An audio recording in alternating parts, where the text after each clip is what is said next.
في ملاحظة جميلة في الفترة الأخيرة بالنسبة للاعب المغربي أو العنصر المغربي المتواجد في ليس فقط في الدوري المحلي أو الدوريات الخليجية، وإنما على وجه الأندية حتى العالمية.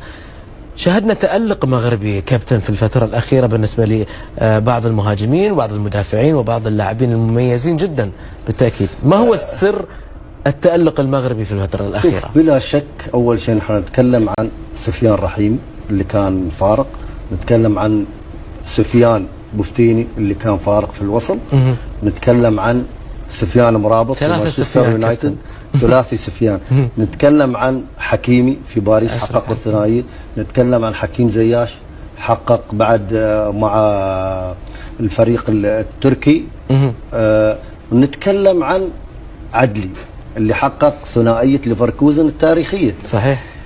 انا اتوقع كل هذا نتاج العمل الكبير اللي يقومون فيه الاخوان اليوم في المغرب.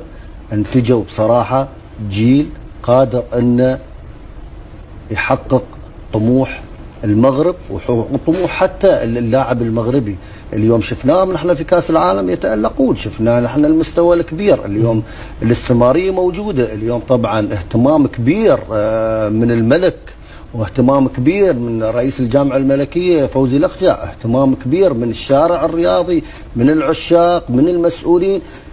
عارفين ان كرة القدم هي حياة البشر اصبحت بالنسبة للمغاربة، بالنسبة للمغاربة يمكن بالنسبة لاغلب أكيد. الدول.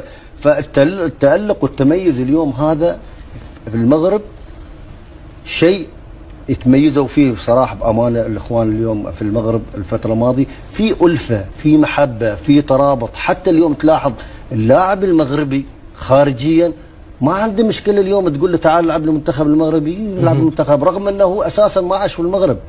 اليوم في طريقة تعامل، طريقة تواصل، طريقة حب ومودة. بأمانة المغرب تستاهل كل خير، بلد السلام، بلد المحبة، بلد بأمانة الكل أو محبوبة من الجميع، ونتمناهم إن شاء الله يتطورون للأفضل وللأحسن.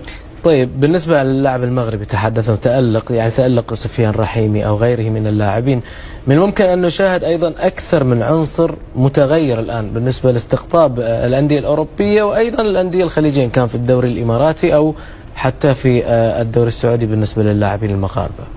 بكل أمانة اليوم اللاعب المغربي أصبح مستهدف من كل الأندية. اليوم نشوفهم نحن في أندية عالمية، واليوم وفرة اللاعب المغربي وكثرة انتشاره تحصل اليوم موجود في كل الأندية. صحيح. سواء كانت أندية عربية، خليجية، عالمية، أوروبية، في كل مكان اليوم اللاعب المغربي.